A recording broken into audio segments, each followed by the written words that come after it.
Morning, everyone. I'm Susan Sprung, National Executive Director of the Guild. Thank you all for being here. As you can tell, we had a little bit of bumps, so I apologize, and so thank you for your patience. I'd like to welcome you to a conversation with Seth MacFarlane and Erica Huggins. We're thrilled that they're here, and as you guys all have figured out by now, they will be behind me on screen. So a couple of last-minute changes. I know you have all been given index cards, so if you have a question, please write your question down on the index card, and we'll have people coming through the aisles and getting them, so when we get to the Q&A at the end, you'll be able to, we'll have someone be able to feed them the questions. Thanks to Variety for their sponsorship of this session. Thank you. And if you wouldn't mind just silencing your cell phones, I appreciate that. And now it is my pleasure to introduce our moderator for this session, co-editor-in-chief of Variety, Cynthia Littleton. Cynthia? Thanks, everyone.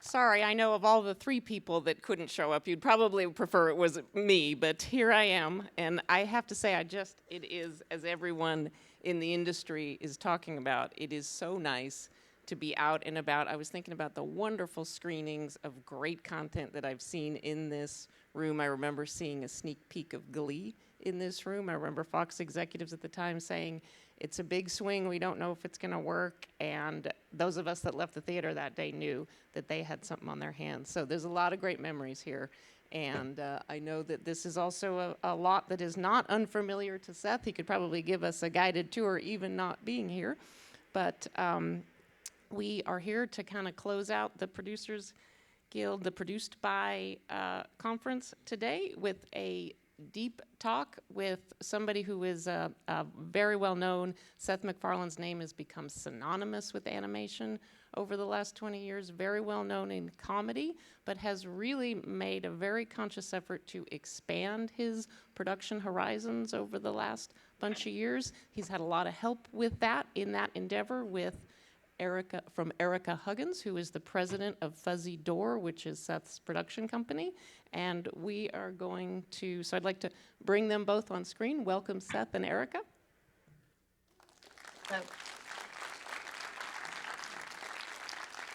Thanks for joining us, and thanks for sticking with it when you both could have, because of the way of our times, you both could have easily bowed out, but we appreciate you sticking with us. Our pleasure. Glad to be here. Good. And I guess, you know, as I said, as I sort of just teed up here, one of the things I know that you both were eager to talk about is to really paint the picture, the 360 picture of Fuzzy Door, what you do, what is, you know, what drives the company, and the big expansion that you've really had. You have definitely ridden the content boom of the last couple of years and really expanded into a lot of different interesting areas, different genres of content outside of comedy and animation. And so I would just kick it off to both of you. Talk about right now, at this incredible time, incredible demand for content from seasoned producers, what are you thinking for Fuzzy Door? What is your what is your 3 to 5 year plan in terms of the types of content that you want to produce and what you want to be known for at this company?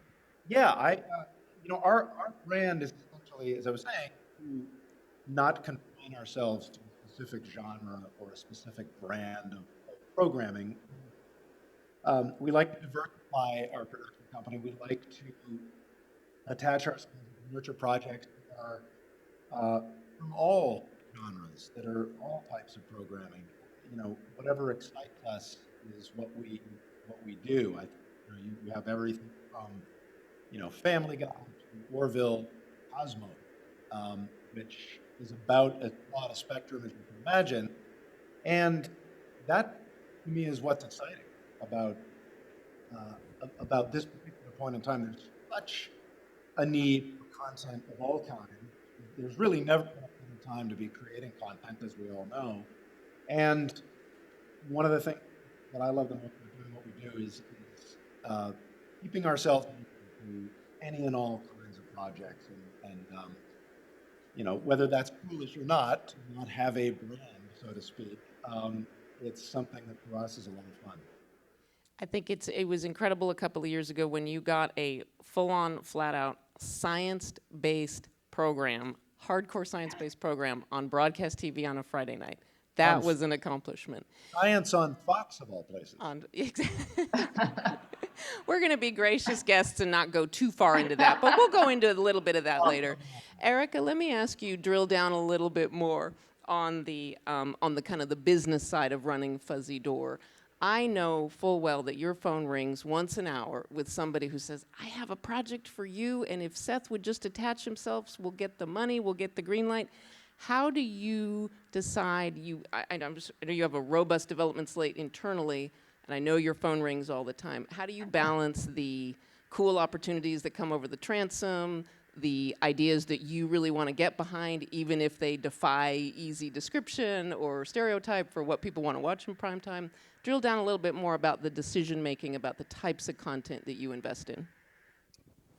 Well, I think we're trying to look at a broader approach and tell stories that are both socially conscious and intellectually curious and have some sort of compelling way of talking about the content that we're doing. So I think that part of the thing is to look at the bigger slate and also to understand the zeitgeist, what people are watching, what's popular, what isn't on, what you can't find that you wish you had in front of you. I think that the freedom to be able to pick and choose has been amazing at Fuzzy Door. And I think that, not having a particular point of view about only doing one thing, one genre, really helps maximize all of the interests that both Seth and myself have. We have a great team of people, so we do get a lot of incoming material. We look at a lot of books.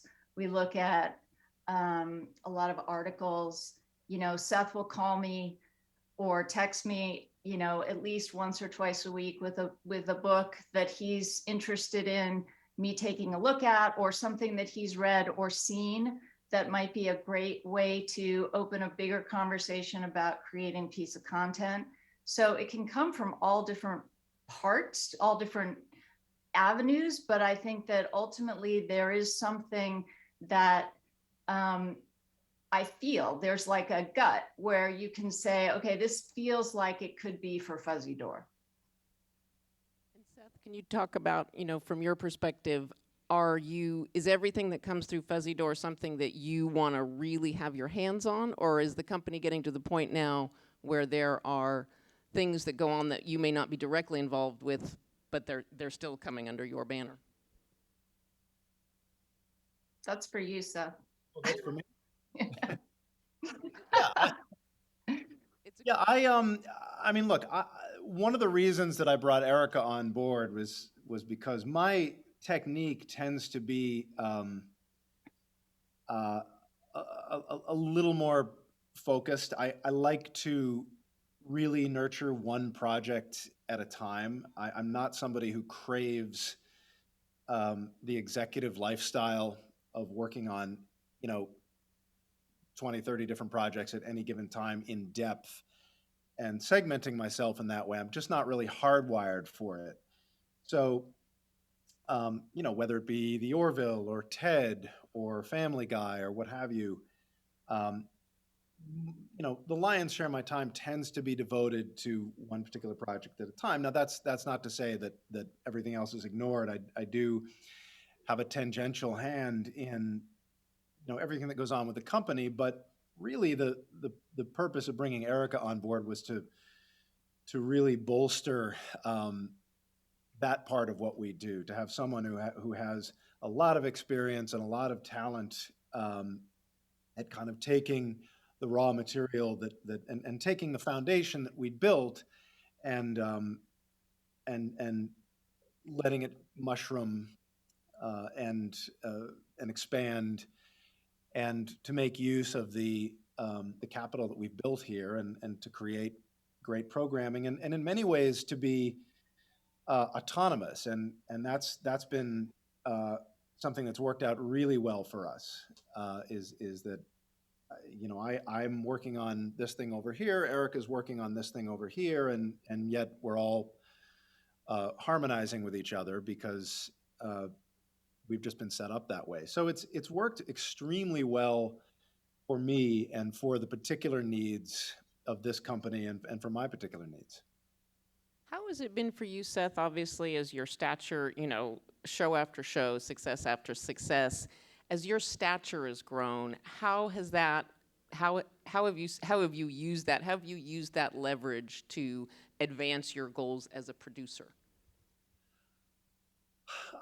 It depends on the project. I mean, the best example of that would be something like Cosmos. I don't know that show would have gotten on the air in the form that it did and in the place that it did if I had been at an earlier point in my career. Maybe it would have, but years of that relationship with Fox and years of working on Family Guy and years of being in the industry, I think did help at that point in my career to nudge that show onto the air. And that's something that I'm very proud of. I think, certainly the passion projects that become a more potential reality when you reach this point in your career are great, but it's things like Cosmos and things that you see as larger than that are where it gets really rewarding. And I always have an eye towards those kinds of. And look, there are things that I want to do and things that I look at and say, hey, at this point in my career, I can actually get this done. I have the the capital at this point to do it and the relationships. But it really is those projects that are something slightly bigger than that that give me the most pleasure. And again, Cosmos was at the moment is really at the top of that list. You've done such good work for the Carl Sagan archive in making sure that was preserved, which is an awesome byproduct of that.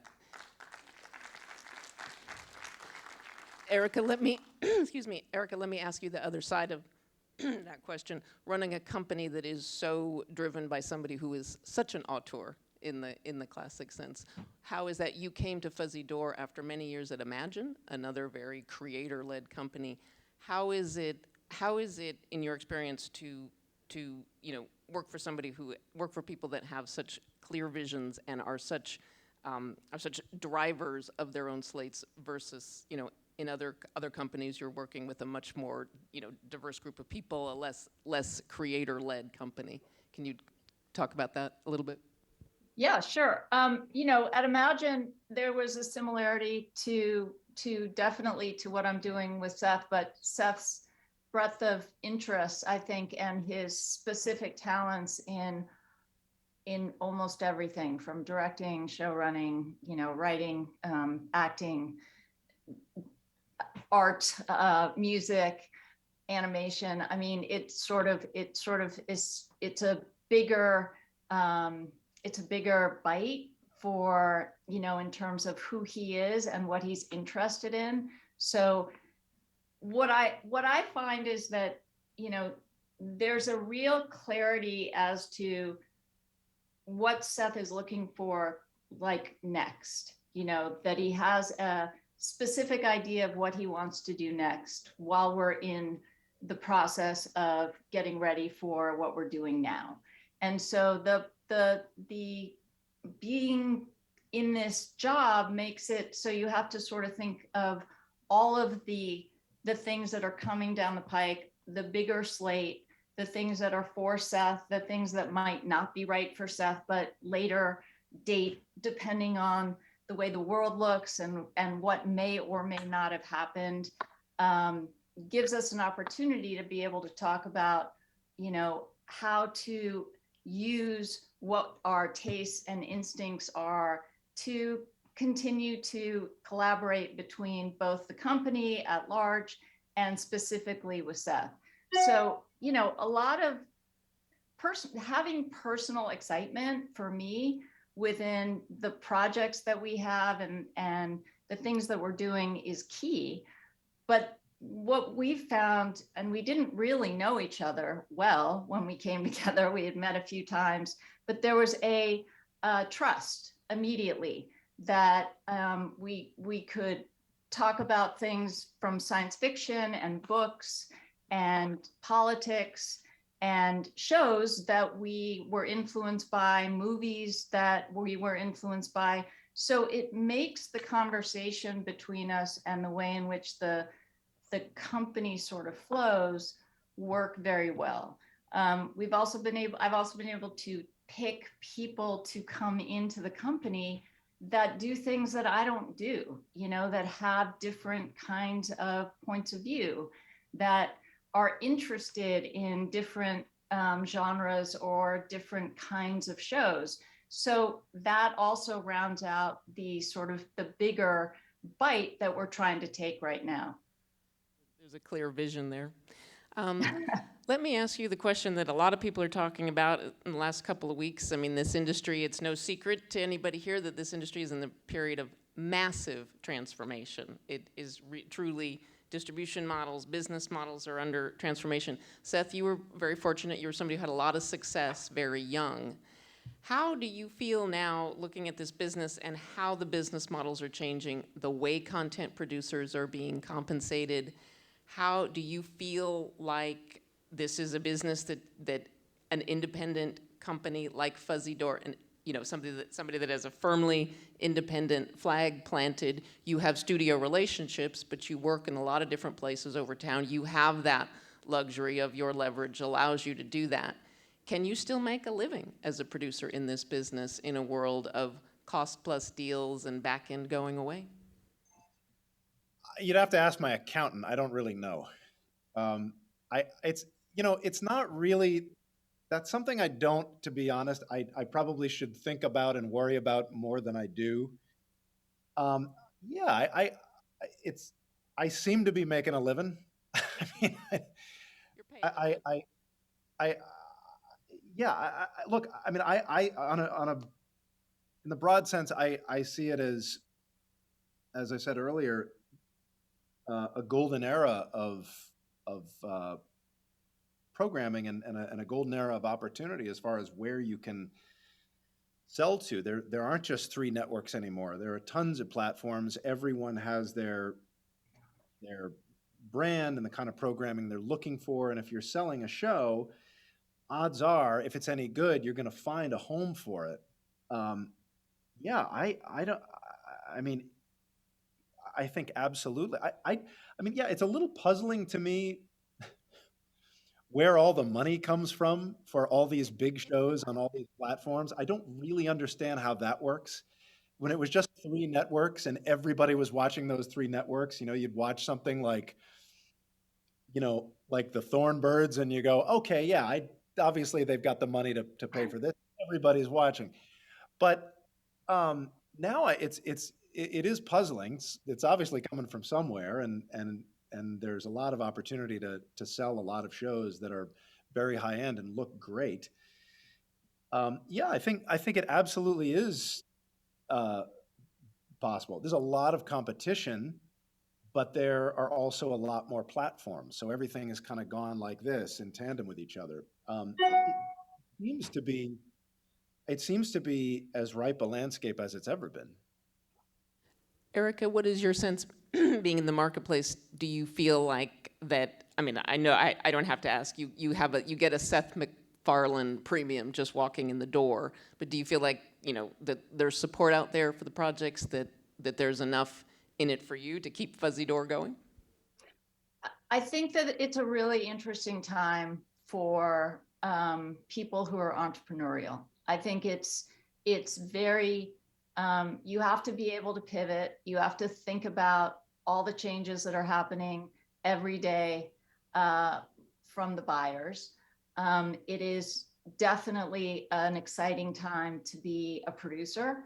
And I think any young producer sitting out here today should think of that as a really good moment to think about how to create content.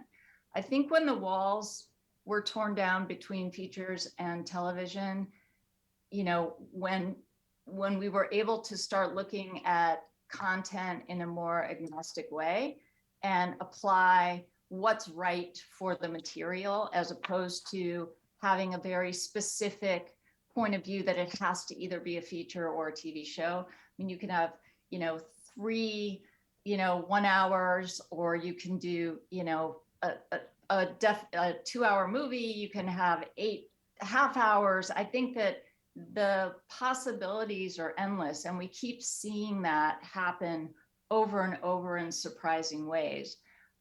I also think that there's an opportunity for people who are very inspired by what's going on in politics and social change to be able to tell stories that aren't necessarily narratives. I think the documentary world has expanded in a way that I could never have imagined, both on the series level, but also on the feature level. And to me, that gives all of us who want to tell stories an opportunity to both be in the sort of, the nonfiction and fiction space in a new and exciting way. So this is, I think, a really exciting time. The financial part of it is definitely complicated, and I don't think the same rules apply that used to apply with certainly the way television was on the big 3 networks, with making 100 episodes and you're done. It's very rare that those kinds of bigger deals are going to happen. But as Seth just pointed out, I mean, people are making huge deals with big, huge, beautiful series out there in a way that we haven't ever been able to see before in our living rooms, on our couches. And so there's something to be said for the premium kind of television that we get right now.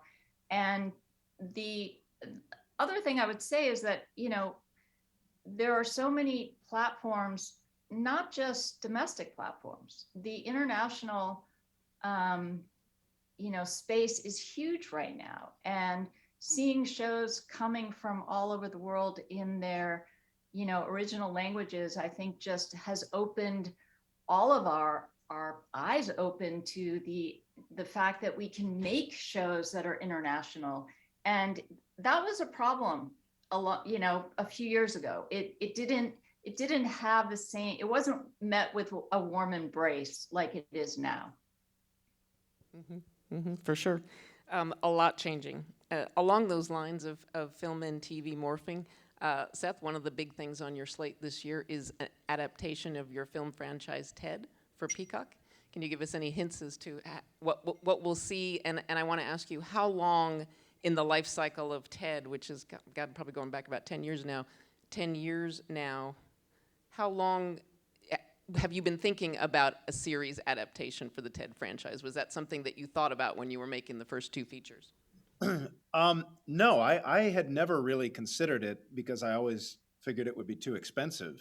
And again, that's another function of the era of streaming. Look, the technology has not gotten a whole lot more advanced since we made the movie. It's still a lot of work and a nice chunk of change to make this character come to life. So I hadn't really considered doing it as a series. It was actually Peacock that proposed it, and I was delighted that it was something that they were even considering. I mean, to me, what's always exciting is doing something that has not been done before. I don't know that there has been a television series in which a CGI character of this level of realism and detail and rendering has been the main character of a show. sure somebody can come up with something. I can't think of one offhand. So in many ways, we're breaking some new ground. And I mean, for me, the challenge was, look, it's like the money is their problem. But for me, the challenge was really, how does this character exist in a world without Mark Wahlberg? I mean, that was really a two-hander. It's the movie was a real feat of visual effects work for the artists who did it. But also, if you look at the raw footage before the bear was placed into it, a lot of it was Mark. He was really seeing that thing, and so the bear slotted in very organically. So, really the only way in to me that seemed interesting was this idea of a prequel that kind of harkens back to the '90s, which people always seem to be delighted to revisit right now, and to explore this part of his life that we hinted at in the opening montage from the movie, and to now dig deeper into it and find out how did this, what exactly was the sequence of events that led to the character of John being such an underachiever and such a disappointment in his adult years. So it was no, it wasn't something I considered until it was brought to my attention. I'm thrilled to be doing something that no one's done before, to my knowledge at least. Can you give us a sense of where you are? Is it going to take a lot of lead time to get all of that done? Yeah, I mean, it takes the time it takes, which is generally my answer to most questions that have to do with anything that involves CGI rendering. It's just that you're at the mercy of the computer. We are fairly far along with the writing. We go into production fairly soon, so that part of it is really moving pretty quickly. At the end of the day, you can move as fast as you want in production, and you're still sort of at the mercy of the 6 to 8 months, however long it takes for the CGI to be completed. So, in many ways, it's what we just went through with the Orville. It was just a massive undertaking when it came to post-production. The show is just now airing, and I feel like we finished shooting a long time ago, and so there's going to be a little bit of that with Ted, where it's we're done. We just got to wait for the bear. Are you a geek? Are you into the latest kind of the production cutting edge No, I'm techniques? absolute alpha male. Yes, I just sat through a fascinating panel about artificial intelligence and all what it is doing to the cloud, and it made me want to ask you: do you kind of keep up with the state of the art? Not like I should. I work with some very, very talented visual effects people. There's a fella named Brandon Fayette who is our visual effects supervisor on the Orville, and I get a daily education from this guy in layman's terms about what's going on out there. I am surprisingly illiterate when it comes to new tech.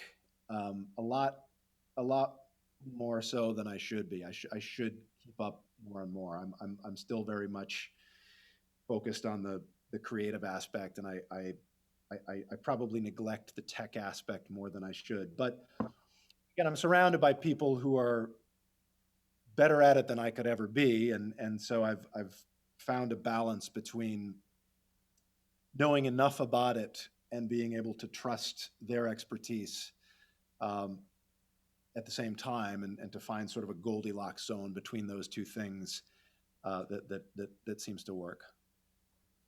Well, and I would just add that, Brandon's unique point of view for Seth on the Orville has created an opportunity. In the tech world, we have just sort of announced our new fuzzy door tech, which is part of Fuzzy Door. We have a new piece of tech that we are going to be applying to TED, which is called View Screen. And, so I think that while Seth may be behind in some ways, he's pushing other people. He sees something cool, he pushes it forward. And he really buoys people who are thinking outside of the box in that way to, be able to create something new that we can share with the rest of the world. So it's really been a game changer, this view screen, and I think that it will continue to be, and hopefully we can apply it while we're shooting TED as well. Question for both of you. When Seth, Seth, you are such an auteur, is it easier or harder to overall produce something when you're in it versus as an actor when you're not in it as an actor? Is there a difference there? If you're on camera, is there a level of complexity that comes into a project? It's a little, yeah, it's a little more work. I mean, it's a little more work. I'm probably more relaxed on the days directing. I have conditioned my brain to switch gears pretty quickly. If I shoot a scene, I'll walk back to Video Village and look at playback, and during that walk, there's a switch that flips from one side to the other, and I am able to watch playback as if I'm looking at another person and judge it objectively. That's come from years of voiceover, from editing my own voice for Family Guy, and really having to condition myself to hear it as if I'm hearing another actor, and to judge it with that kind of objectivity. And luckily that conditioning transferred over to live action when the time came. But certainly it's a lot more work to do all three than it is to just write and direct. Erica, from your perspective. Well, TED will be the first thing that Seth and I will be producing together. I came to Fuzzy Door when the Orville was already in process, the second season of the Orville. But, from experience, I think that having that job and knowing Seth, being able to direct yourself and being able to have complete control over things is probably a very positive thing. Gotcha. You have a bunch of cool stuff on your development slate that I want to get into, and going right down to the bottom, which I know is in early development, but I'm old enough to remember The Winds of War, when that was a big deal in an era when there were only 3 networks. And I'm so curious, so you are developing a new take on The Winds of War you have a studio deal with Universal Cable, well, it's probably not UCP anymore, but you have a housekeeping deal with Universal Content Productions. Tell me, was that something that you went after? Was that something they came to you with? And tell us how you're re-envisioning this for a new era. I mean, yeah, that's a book series that I have always just been in love with. I ran across it many years ago, and over a few months managed to get through both volumes, and was just really historical novels by Herman Wouk. What's that? I was saying the great historical novels by Herman Wouk. Yeah, and was really struck by how engaging it was. And I mean, you look back at those, like, it was, for the time, it was a terrific miniseries. And I think if you look back at the miniseries of that era, whether it be Winds of War or Roots or North and South or what have you, they were all really responsible when it came to the depictions of the era and their fact checking. I remember reading the North and South series after seeing the miniseries and feeling like I was reading a textbook that was going down with a spoonful of sugar, and even more so with the Winds of War. and just the relevance of the story, how it deals with authoritarianism and the rise of authoritarianism, and um, the attitude of the common person uh, who's watching from the sidelines, uh, which is interesting. Pug Henry was very much an everyman who was watching from the sidelines, yet he's kind of involved in all of these historical events, uh, and uh, to feel that combination of getting tossed around in the wind and at the same time feeling like you've got to help and you've got to do something. And it was, and at the same time, it was just a great soap opera. Um, it was very skillfully, it's history fed to you as if you're watching Dallas, which I thought was pretty brilliant. But yeah, I react to things that engage me, and that book series had me hooked from start to finish. And so do you envision setting it in World War II? You'll stay relatively faithful to the book? No, we're going to set it in the future. Uh, no, With aliens. yeah, no, it's eerily and distressingly relevant. So yeah, the plan is to be pretty faithful to the book and its events. Gotcha. You're also working with another fantastic character, another fantastic voice for science and reason and all good things, facts, Bill Nye. You've got two projects going on with Bill Nye. The End is Nigh is coming soon for Peacock. Tell us about that. You want me to go? Okay. I'm tired of your voice. So yeah, so Seth had a relationship with Bill. We sort of put them back together when I got to the company after our UCP deal had closed. And, they started talking about trying to figure out a way to do a show together.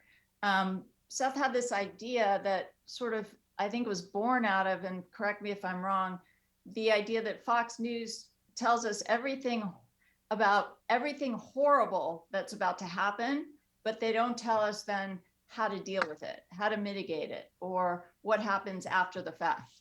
And some things that aren't about to happen. That's right. So that idea was sort of born out of the idea is it's a disaster show, and it's called The End is Nigh, and Bill Nye takes us through a simulation of a disaster that could happen in the future, that has some connection to something that may have happened in the past. And we go through a sort of, movie-like experience of Bill being at the center of a big disaster in the first half of the show. And he dies. And then in the second half of the show, he's back and he takes us through the disaster and he mitigates it with science and technology.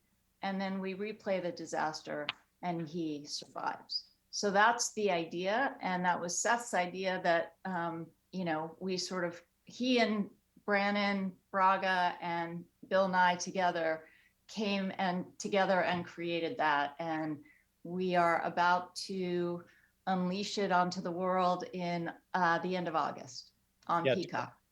To give credit where credit's due, it was Bran and Braga and I that over the quarantine, he's one of the most brilliant writers that I've ever worked with, and yeah, I mean it's as Erica says, it's you look at something like Fox News, which oftentimes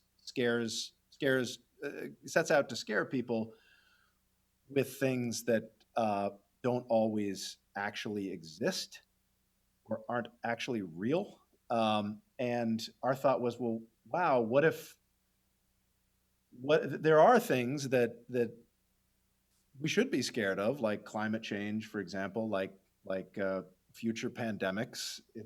These are not unreasonable things to be afraid of, and yet You don't have to just be afraid. We do have the tools to fight these things if we choose to use them. So it's almost like an episode of Law and Order. You have half and half. At the beginning, the first half, you have the uh, the threat, and the second half is the solution that we have at our fingertips should we choose to apply it. Computers for climate change. I love it. I can imagine the pitch meeting where you said, Bill, we're going to kill you every episode, but we'll bring you back. That's awesome. Well, Seth, I'm going to go there since you opened the door. I'm going to ask you. You obviously, Seth, you were associated Family Guy. I can still remember we put you on the page 1 of the old daily variety. We used the W word. We called you a wunderkind. You came here to Fox in the late 90s with Family Guy, had a lot of success. Obviously, the Fox Corporation is the company has evolved. It has taken on contours in the culture that are very uncomfortable for a lot of people in the creative community. Seth, you voted with your feet eventually. You left the Fox orbit. You now are aligned with Universal and other companies. Let me just ask you, was it after you left Fox, did you feel like there was something that permeated the whole company that felt bad? Did it feel good for you to leave and be working with other people? Yeah, look, it's an incredibly complicated relationship that I have with that company. There are people there with whom I have great personal relationships. There are people that I like a lot. But it is a different company than it was when I started. It's very difficult for me to reconcile exactly what my relationship is with that company right now. I like many people, have a lot of issues and a lot of objections to uh, uh, their practices. Certainly the news division and the entertainment division operate relatively independently of each other, and um, that's something that allowed a lot of us to sleep a little better. Um, the the situation with the Masked Singer and Rudy Giuliani was distressing, and that was the first indication for me that uh, I wondered if I should be questioning that. But um, it's it's it's complicated because uh, the personal relationships are good ones, and the the overall my overall reaction, and I know I'm not alone, to what the company does and how they communicate and what they choose to communicate and what they think is acceptable, um, is I have a lot of objections. And the biggest tragedy for me is that I think there actually in this day and age it really is an opening and a need for, God help me, a conservative news outlet that is rational and that presents an opposing viewpoint, um, in a way that is thoughtful and that acknowledges the truth and acknowledges science and acknowledges the reality of the world around us. Um, and that doesn't really exist. And I think at one point you could make the argument that Fox News was headed in that direction, and they've really taken a right turn that has gone someplace radically different. And I, to me, the ideal situation would be if they could course correct, and make a conscious moral decision to to try and be that, let that be their role going forward. I don't think there's a chance in hell, but you never know. Seth, thank you for a candid answer. I appreciate that. Let me ask you also, you still have a lot of business now with Disney because Family Guy and those assets now are part of Disney, although they air on Fox. Very complicated. How has your working relationship been with the new enlarged Disney? It's been great. I've had a long, close relationship with Dana Walden, who I have enormous affection for. She's a great friend.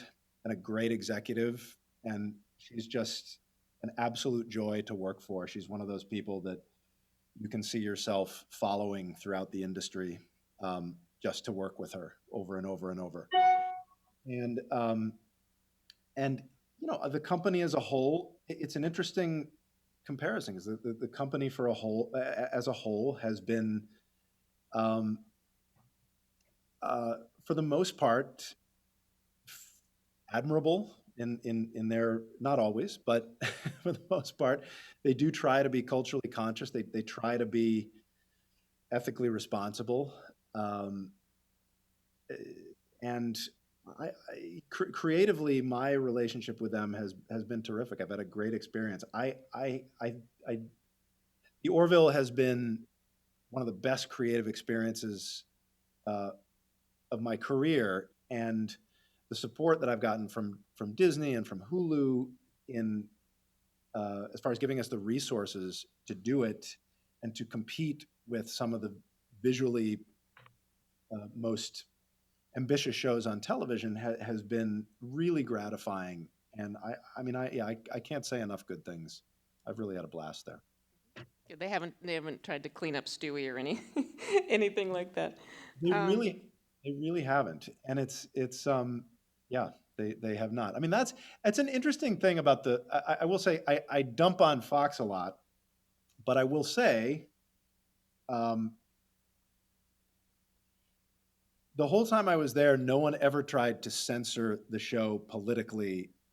There's a very laissez-faire attitude that worked great for us, maybe not so much for Fox News from our perspective, but I was never censored and I was never pressured to project a different political outlook. And obviously Family Guy tends to be pretty left-wing.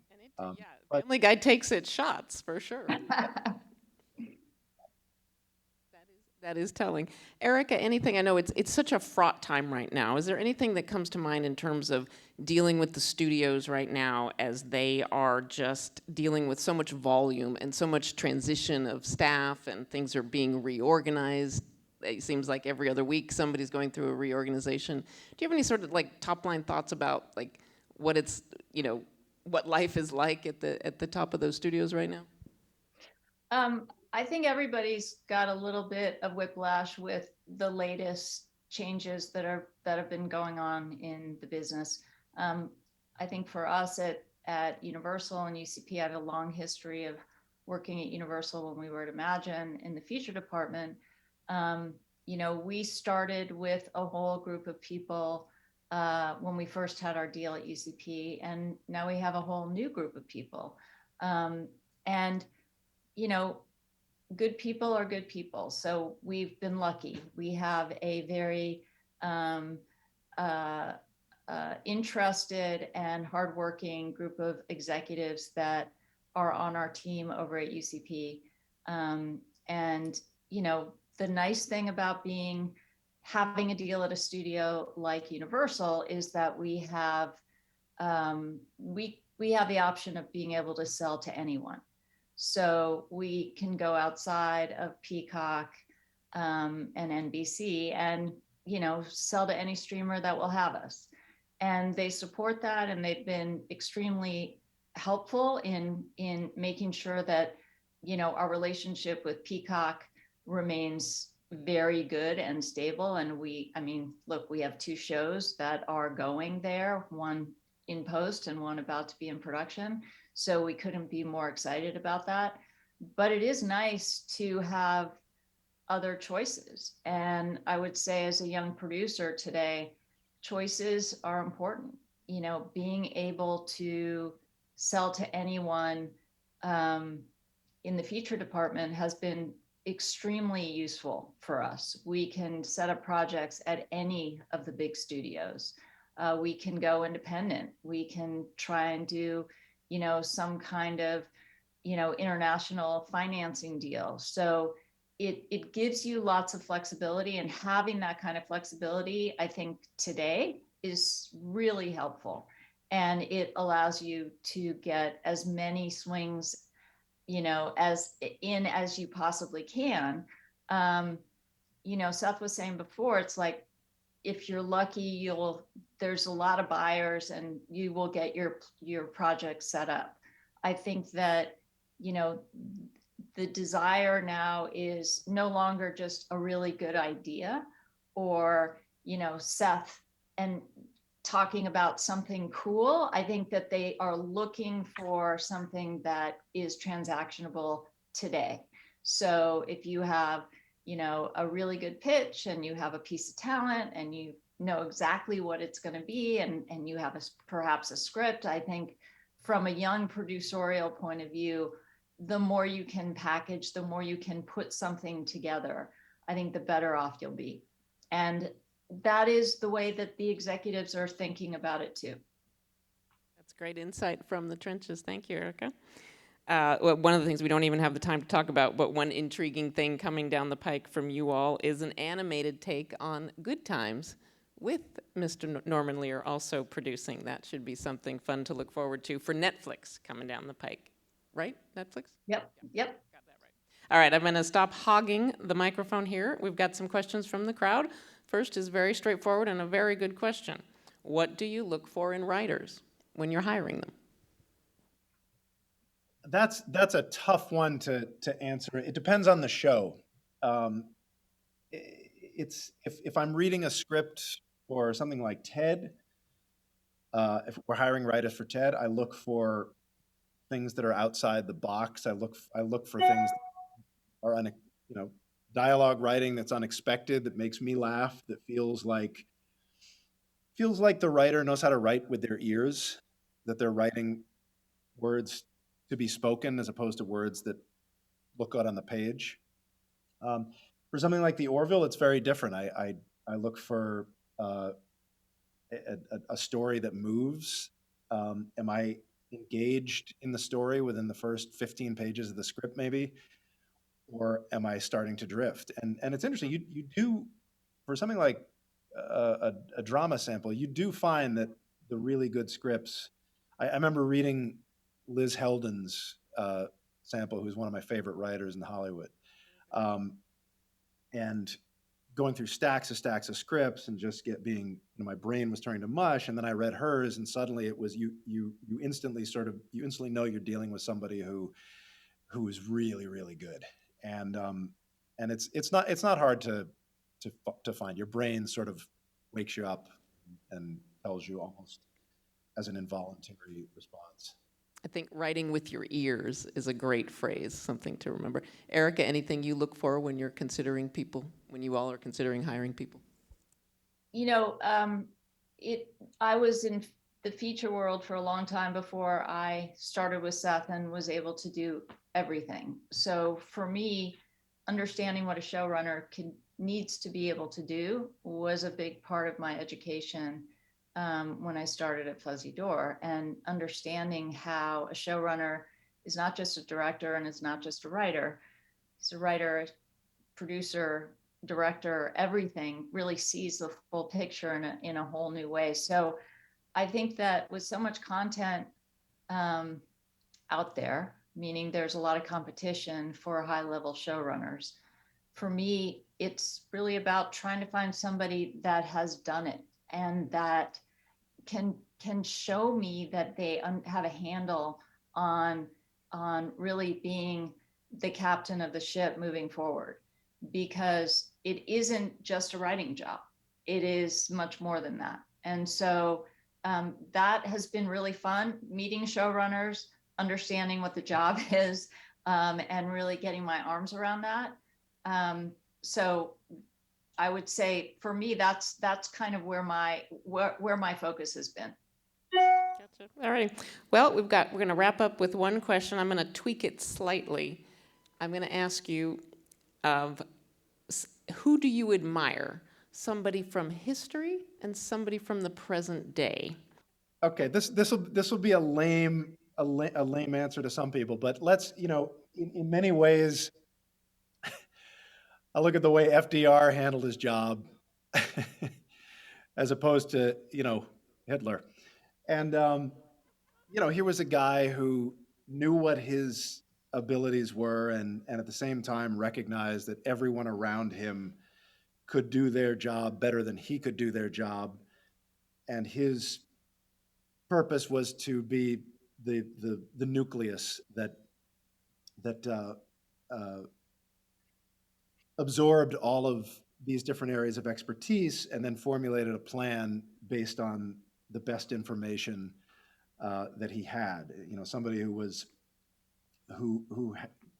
decisive and had a vision and had a plan, but at the same time kept his own ego in check and knew that that each one of his advisors could do what they did better than he could. And I think that's a balance for me that I've always strived for. And you know, you have varying degrees of success. As far as the present day, I mean, Anne Druyan has got to top the list. She's probably Carl Sagan's widow. yeah, probably the smartest person I know. She just, you know, the word genius gets tossed around, but I believe she's a legitimate genius. You know, as a writer, as a communicator of science, as a philosopher, she's just a visionary human. And I find that if I have a question about something creatively, politically, socially, she's always near the top of my list, usually at the top of people that I call because I'm always very interested in what her point of view is. So those are off the cuff. Those are the best answers I can give. I think FDR definitely had a cabinet full of showrunners, for sure. Eric, any final thoughts for us? I'm gonna end with Seths. I think that was a very good way to end. I'm just going to put in a plug. If you ever are in New York City and you have 3 hours, get yourself to Grand Central, take the Metro North to Metro North to Poughkeepsie. Going to the FDR house and museum is a life-changing. You cannot get through that without welling up. He was an amazing, amazing guy. Thank you both so much for your time, for your candor, for sticking it with us. Really appreciate it. Good luck and congratulations with all the shows to come. Thank you. Thanks, Cynthia. Nice to see you guys. Thanks, everyone.